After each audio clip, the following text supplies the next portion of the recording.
আমরা পাঁচ সদস্যর আজকে ডেলিগেশন অল ইন্ডিয়া তৃণমূল কংগ্রেসের পক্ষ থেকে দেখা করলাম চিফ ইলেকটোরাল অফিসারের সঙ্গে। আপনারাও জানেন এই নিয়ে বহুবার আমরা দৃষ্টি আকর্ষণ করেছি। অত্যন্ত গুরুত্বপূর্ণ বিষয়, যে বিষয়গুলো সত্য, যেটা নিয়ে মানুষ অত্যন্ত বিব্রত এবং তারা হেনস্থার মুখে আতঙ্কিত, ভয়েতে, এবং তাদেরই কথা। কারণ আমরা সম্পূর্ণভাবে অল ইন্ডিয়া তৃণমূল কংগ্রেস সবসময় মাটির স্তরে মাটিতে দাঁড়িয়ে কাজ করি, তাই আমরা জানি বাস্তবটা কি হচ্ছে এসআইআর এর নামে। আজকেও যে বিষয়গুলো দৃষ্টি আকর্ষণ করলাম অত্যন্ত গুরুত্বপূর্ণ। প্রথমত, আপনারা মহামান্য উচ্চ আদালতে, সুপ্রিম কোর্টে আমাদের সর্বভারতীয় তৃণমূল কংগ্রেসের সভানেত্রী মমতা বন্দ্যোপাধ্যায়, রাজ্যের মুখ্যমন্ত্রী মমতা বন্দ্যোপাধ্যায় সওয়াল জবাব করেছেন। মাইক্রো অবজার্ভার্স নিয়ে আবার অবজারভেশন তিনি রেখেছেন। এটা তো সত্যি আমাদের আরপিএতে যে আরপিএ আছে, রিপ্রেজেন্টেশন অফ পিপলস অ্যাক্ট, তার মধ্যে মাইক্রো অবজার্ভার্সের কোনো ভূমিকা নেই। আবারও আমরা এই রাজ্যে এসআইআর করতে গিয়ে যেটা আমরা আজকে এআইটিসি ডেলিগেশন বললাম, যে তথাকথিত যারা একবারই নিরাপদ জায়গায় ছিল, অর্থাৎ যেই ভোটার মনে করছে সে 2002 লিস্টে ছিল, ম্যাপিং হয়ে গেছে, কিংবা 2002তে সে ছিল না, কিংবা আত্মীয় ছিল, ম্যাপিং হয়ে গেছে, আজকের দিনে এই আনকনস্টিটিউশনাল এন্টিটি যার নাম মাইক্রো অবজার্ভার, তার দ্বারা তার ডেটাটা আবার ভেরিফিকেশন হচ্ছে। অর্থাৎ আপনি ভাবুন, প্রায় পুরো ভোটের যে পপুলেশন রয়েছে বাংলায়, প্রত্যেকে কিন্তু ভেরিফিকেশন মধ্যে রয়েছে, যেটা 4 নভেম্বর যে এসআইআর এর ইলেকশন কমিশনের পক্ষ থেকে যে ফাতওয়া হয়েছিল তখনও ছিল না।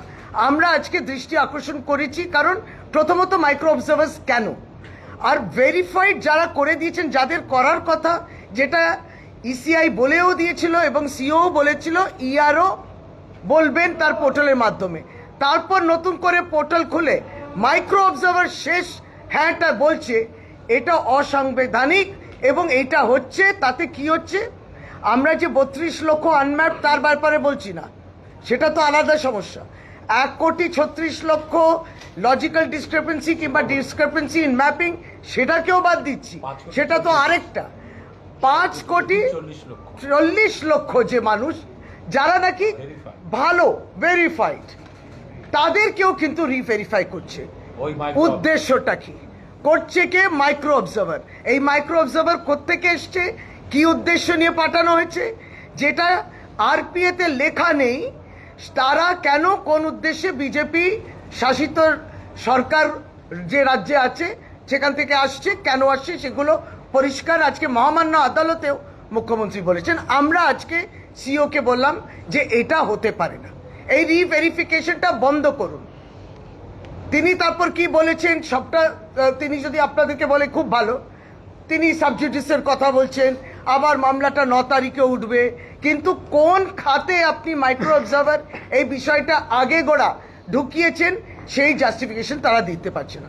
সুতরাং গুরুত্বপূর্ণ বিষয় যে মোটামুটি the entire population is held to ransom, প্রত্যেকেই স্ক্রুটনির মধ্যে দিয়ে আছে।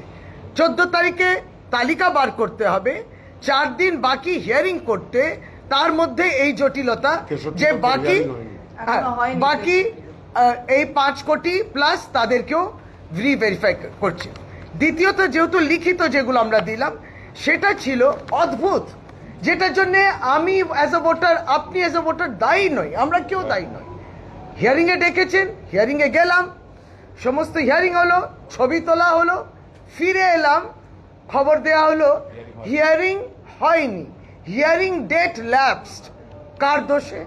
সশরীরে গেছি, লিখিত হয়েছে, ছবি তোলা হয়েছে, তারপরে বলছি হিয়ারিং ডেট ল্যাপসড।